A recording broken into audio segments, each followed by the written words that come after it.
ನನಗೆ ಆ ರೀತಿ ಅನಿಸೋದಿಲ್ಲ. ಆದರೆ ಒಂದೊಂದು ಒಬ್ಬರ ವಿರೋಧ ಪಕ್ಷದವ್ರು ಇರ್ಬೋದು, ಬೇರೆಯವರು ಇರ್ಬೋದು, ಕೆಲವಾರು ಅಭಿಪ್ರಾಯಗಳನ್ನು ವ್ಯಕ್ತಪಡಿಸ್ತಾರೆ ಮತ್ತು ಮುಖ್ಯಮಂತ್ರಿಗಳಿಗೆ ಅವ್ರದ್ದೇ ಆದಂಥ ಮಾಹಿತಿಗಳಿರ್ತವೆ. ಅದರ ಮೇಲೆ ಏನಾದರೂ ಮಾಡಿರ್ಬೋದೇ ಹೊರತು ನನಗನ್ಸಿದ ಮಟ್ಟಿಗೆ ಸಿ ಎಮ್ ಅವರಾಗಲಿ ಅಥವಾ ಯಾರೇ ಮಂತ್ರಿಗಳಾಗಲಿ ಆರ್ ಸಿ ಬಿ ಅವ್ರ ಪರವಾಗಿ ಅಥವಾ ಯಾರ ಪರವಾಗಿದ್ದಾರೆ ಅಂತ ಹೇಳೋಕ್ಕಾಗಲ್ಲ. ಇದರಲ್ಲಿ ಕೆ ಎಸ್ ಸಿ ಅವ್ರ ಪಾತ್ರನೂ ಕಡಿಮೆ ಇರ್ತದೆ ಸಾಮಾನ್ಯವಾಗಿ. ಯಾಕಂದರೆ ಈ ಪೀರಿಯಡಲ್ಲಿ ಅವರು ಸಂಪೂರ್ಣವಾಗಿ ಆರ್ ಸಿ ಬಿಗೆ ಸ್ಟೇಡಿಯಮನ್ನು ಬಿಟ್ಟುಕೊಟ್ಟಿರ್ತಾರೆ. ಅದು ಟಿಕೆಟ್ಗಳ ಹಂಚಿಕೆ ಇರ್ಬೋದು ಅಥವಾ ಸ್ಟೇಡಿಯಂನ ಒಳಗಡೆ ಏನಾದರೂ ಕೆಲಸ ಮಾಡೋದಿರ್ಬೋದು, ಅದಕ್ಕೆ ಒಂಥರ ಬಾಡಿಗೆ ಅಥವಾ ಲೀಸ್ ಕೊಟ್ಟಿರ್ತಾರೆ. ಅವರು ಓನರ್ಸ್ ಅಷ್ಟೇ ಕೆ ಎಸ್ ಸಿ ಅವರು. ಮತ್ತು ಇನ್ನು ಇದನ್ನು ಸಂಪೂರ್ಣ ಮ್ಯಾನೇಜ್ಮೆಂಟು ಆರ್ ಸಿ ಬಿ ಅವರೇ ಮಾಡ್ತಾರೆ, ಐ ಪಿ ಎಲ್ ಅವರು ಮಾಡ್ತಾರೆ, ತಿಳಿತಾ. ಆದ್ದರಿಂದ ಇದರಲ್ಲಿ ನನಗೇನು ಆ ಉದ್ದೇಶ ಕಂಡು ಬರೋದಿಲ್ಲ. ಬಟ್ ಏನೋ ಅವ್ರಿಗೆ ಬೇರೆ ಯಾವ ಮಾಹಿತಿ ಬಂದಿದೆಯೋ ನನಗೆ ಗೊತ್ತಿಲ್ಲ. ನನಗೆ ತಿಳಿದಟ್ಟು ಮಟ್ಟಿಗೆ ಇದರಲ್ಲಿ ಪೊಲೀಸದ್ದಾಗಲಿ ಸರ್ಕಾರದ್ದಾಗಲಿ ಏನೂ ತಪ್ಪಿಲ್ಲ. ಈ ಘಟನೆ ನೋಡ್ರಿ, ವಿಧಾನಸೌಧದ ಮುಂದೆ 1 ಲಕ್ಷಕ್ಕಿಂತ ಹೆಚ್ಚು ಜನ ಸೇರಿದರು. ಅಲ್ಲಿ ಚೆನ್ನಾಗಿಯೇ ಮಾಡಿದ್ದಾರೆ ಪೊಲೀಸರು. ಅದು ಸ್ಟೇಡಿಯಂ ಒಳಗಡೆನೂ 25-30 ಸಾವಿರ ಜನ ಹೊರಗಡೆ ಇದ್ದರು. ಅಲ್ಲಿಯೂ ಯಾವುದೇ ರೀತಿಯ ಒಂದು ಪ್ರಾಬ್ಲಮ್ ಆಗಿಲ್ಲ.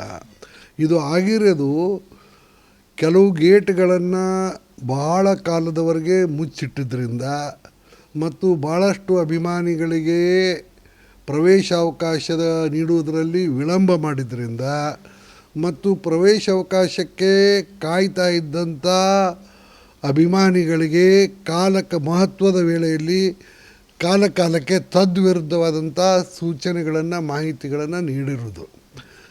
ಈ ಕಾರಣಗಳಿಂದ ಅವರಿಗೆ ಅಭಿಮಾನಿಗಳಿಗೆ ನಮಗೆ ಪ್ರವೇಶ ಸಿಗುತ್ತೋ ಇಲ್ಲೋ, ಪ್ರವೇಶಕ್ಕಾಗಿ ನಾವು ಯಾವ ಪಾಸ್ ಕೊಡ್ತಾರೋ ಇಲ್ಲೋ ಅಂಥೇಳಿ ಆತಂಕದಿಂದ ಅವರು ಉತ್ಸಾಹದಲ್ಲಿ ಪ್ರಯತ್ನ ಮಾಡೋಕ್ಕೋಗಿ ಈ ರೀತಿ ಘಟನೆ ಆಗಿದೆ.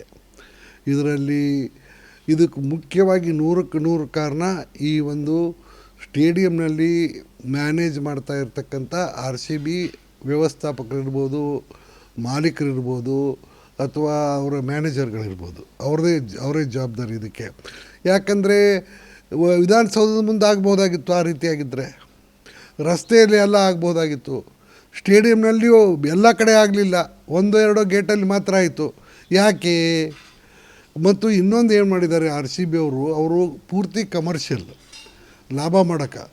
ಬಹುಶಃ ನನಗನ್ಸಿದ ಮಟ್ಟಿಗೆ ಕೊನೆಯ ಮಟ್ಟದವರೆಗೆ ಈ ಅಭಿಮಾನಿಗಳು ಸಹಿತ ಸ್ಟೇಡಿಯಂ ಪ್ರವೇಶ ಮಾಡಬೇಕಾದ್ರೆ ದುಡ್ಡು ವಸೂಲು ಮಾಡಬೇಕು ಅಂತಕ್ಕಂಥ ಉದ್ದೇಶದಲ್ಲಿ ಇದ್ದರೋ ಏನೋ ನನಗೆ ಗೊತ್ತಿಲ್ಲ. 5, 10 ರೂಪಾಯಿ, 100 ರೂಪಾಯಿ ಟಿಕೆಟು, 2 ರೂಪಾಯಿ ಟಿಕೆಟ್ ಇಡಬೇಕಂತ ಏನು ಉದ್ದೇಶ ಇತ್ತೋ ಗೊತ್ತಿಲ್ಲ ನನಗೆ. ಅದರಿಂದಾಗಿ ತಡ ಮಾಡಿದಂಗೆ ಕಾಣುತ್ತೆ. ನನಗೆ ಅನಿಸಿದ ಮಟ್ಟಿಗೆ ಇದು ಲಾಭ ಮಾಡ್ತಕ್ಕಂಥ ದೃಷ್ಟಿಯಿಂದ ಅಭಿಮಾನಿಗಳಲ್ಲಿ ತಾರತಮ್ಯ ಮಾಡಿ ಕೆಲವು ಗೇಟ್ಗಳಲ್ಲಿ ಬಿಟ್ಟು ಕೆಲವು ಗೇಟ್ಗಳಲ್ಲಿ ಬಿಡದೇ ಇದ್ದದ್ದು, ಕೆಲವು ಗೇಟ್ಗಳನ್ನು ಸನ್ಮಾನ ಸಮಾರಂಭ ಪ್ರಾರಂಭ ಆಗೋ ತನಕನೂ ಸಹಿತ ಪ್ರಾರಂಭ ಆಗಲಿಕ್ಕೆ ಒಂದು ಅರ್ಧ ಗಂಟೆ ಇದ್ದರೂ ಅಲ್ಲಿವರೆಗೆ ಓಪನ್ ಮಾಡದೇ ಇರೋದು ಮತ್ತು ತಪ್ಪು ಸಂದೇಶಗಳನ್ನು ಕೊಟ್ಟರು. ಏನು ತಪ್ಪು ಸಂದೇಶ ಕೊಟ್ಟರು? ಕೆಲವು ಸಲ ಹೇಳಿದರು ಫ್ರೀ ಎಂಟ್ರಿ, ಯಾರು ಬೇಕಾದರೂ ಬರ್ಬೋದು ಅಂದರು. ಕೆಲವು ಗೇಟ್ಗಳಲ್ಲಿ ಫ್ರೀ ಎಂಟ್ರಿನೂ ಕೊಟ್ಟರು.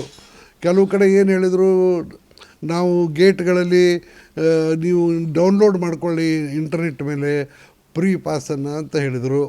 ಮತ್ತು ಕೆಲವು ಗೇಟ್ಗಳಲ್ಲಿ ಪಾಸ್ ಕೊಡ್ತೀವಿ ಅಂತ ತಿಳ್ಕೊಂಡು ಕ್ಯೂಗಳಿಗೆ ಅವಕಾಶ ಮಾಡಿಕೊಟ್ರು. ಆಮೇಲೆ ಆ ಗೇಟ್ಗಳನ್ನು ತೆರೀಲಿಲ್ಲ. ಇವೆಲ್ಲ ಕಾರಣಗಳಿಂದ ಆಗಿದೆ, ತಿಳಿತಾ. ಒಂದು ವೇಳೆ ಇದು ಅವ್ರಿಗೆ ಕ್ರೌಡ್ದು ಮ್ಯಾನೇಜ್ಮೆಂಟ್ ಅವ್ರಿಗೆ ಅನುಭವ ಇಲ್ಲ, ಯಾರಿಗೆ ಆರ್ ಸಿ ಬಿ ಮ್ಯಾನೇಜರ್ಗಳಿಗೆ. ಪ್ರತಿಯೊಂದಕ್ಕೂ ಪೊಲೀಸರ ಮೇಲೆ ಹಾಕಿಬಿಡ್ತಾರೆ. ಅದು ತಿಳಿತಾ. ಪೊಲೀಸರ ಮೇಲೆ ಹಾಕೋದಿದ್ರೆ ಒಬ್ಬ ಹೆಡ್ ಕಾನ್ಸ್ಟೇಬಲ್ಗೆ ಅವ್ರ ಜೊತೆ ಇಟ್ಕೊಂಡಿದ್ರೆ ಅವ್ನು ಚೆನ್ನಾಗಿ ಮ್ಯಾನೇಜ್ ಮಾಡ್ತಿದ್ದ. ನೆಟ್ವರ್ಕ್ ಸರಿಯಾಗಿ ಇಟ್ಕೊಂಡಿದ್ರೆ. ಮತ್ತು ಎರಡನೇದಾಗಿ ಪೊಲೀಸರಿಗೆ ಇರ್ತಕ್ಕಂಥ ಕಮ್ಯುನಿಕೇಷನ್ ಫೆಸಿಲಿಟಿ ಏನಿದೆ ಅದು ಆರ್ ಸಿ ಬಿ ಅವ್ರಿಗೆ ಇರೋಕ್ಕೆ ಸಾಧ್ಯ ಇಲ್ಲ. ಯಾವ್ಯಾವ ಗೇಟ್ನಲ್ಲಿ ಏನಾಗ್ತಾಯಿದೆ ಅಂತಕ್ಕಂಥದ್ದು. ಒಬ್ಬ ಪೊಲೀಸ್ ಅಧಿಕಾರಿಯನ್ನು ಜೊತೆಗಿಟ್ಕೊಂಡು ಎಲ್ಲ ಕ್ರೌಡ್ಗಳಿಗೆ ಬರೋಕ್ಕೆ ಅವಕಾಶ ಮಾಡಿದರೆ ಇನ್ನೂ 1-2 ಲಕ್ಷ ಕ್ರೌಡ್ ಬಂದರೂ ಸಂತೋಷದಿಂದ ಸಮಾಧಾನದಿಂದ ಮುಗಿದು ಹೋಗಿತ್ತು. ಮತ್ತು ಎರಡನೇ ಕಾರಣ, ಇನ್ನೊಂದು ಭಾಳ ಮಹತ್ವದ ಕಾರಣ ಏನಂದರೆ ಆರ್ ಸಿ ಬಿ ಅವರು ಭಾಳ ಅವಸರ ಮಾಡಿ ರಾತ್ರಿ 12ಕ್ಕೆ ಮ್ಯಾಚ್ ಮುಗಿದಿದೆ. ಬೆಳಗಿನ 4 ಗಂಟೆವರೆಗೆ ಅಭಿಮಾನಿಗಳು ಬೆಂಗಳೂರು ಪೂರ್ತಿಯಾಗಿ ಪ್ರತಿಯೊಂದು ಬಡಾವಣೆಗಳಲ್ಲಿ ಸಂಭ್ರಮಾಚರಣೆ ಮಾಡಿದ್ದಾರೆ. ಬೆಳಗ್ಗೆ ಮತ್ತೆ ನೀವು ಈ ರೀತಿ ಮಾಡ್ತೀರಂದ್ರೆ ಏನು ಮಾಡಿ ಕೇಳಿ, ಅದು ಸಾಧ್ಯ ಇದೆಯಾ? ಹೌದು, ಸರ್ಕಾರ ಆರ್ಡರ್ ಮಾಡ್ಬೋದು ಅಥವಾ ಯಾರೇ ಆರ್ಡರ್ ಮಾಡಿದರು ಅಂತ ತಿಳ್ಕೊಳ್ಳೋಣ.